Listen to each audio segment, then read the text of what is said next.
Okay, so in today's lesson, we are going to solve or just practice kind of the methods we learned last week. So on the front, you'll be doing it all algebraically, and in the back, you'll be doing it graphically. So this is like what we learned in the beginning of the unit. So before we get started, I want to talk about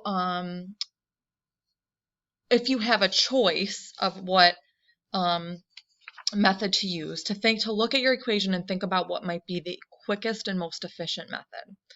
So you can use substitution and elimination on any system of equations, but sometimes substitution might be quicker and sometimes elimination might be quicker depending on your equation.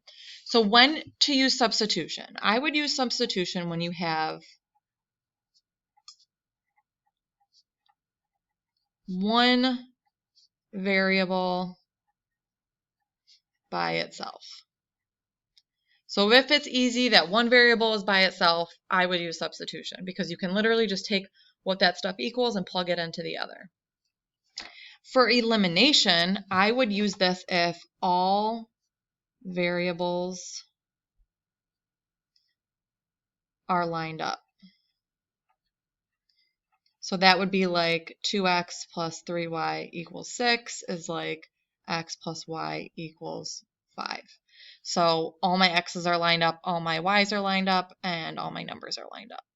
So those are really the main differences. So when you're going through these, right, look to see if this is true. So like for number 1,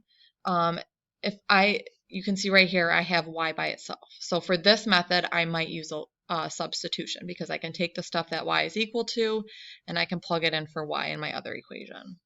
Whereas number 2, if you notice, all my variables are lined up, so is the equal sign. I also have opposites right here, so elimination will be the quickest method there. Okay, so really in this practice, I want you to think about what method might be most efficient.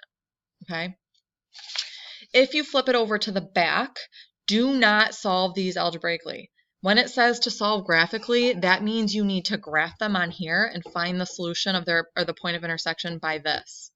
So don't waste your time doing substitution or elimination here. Students always do this. When they say solve graphically, that means you need to put it on this graph. Okay? If you have any questions, let me know.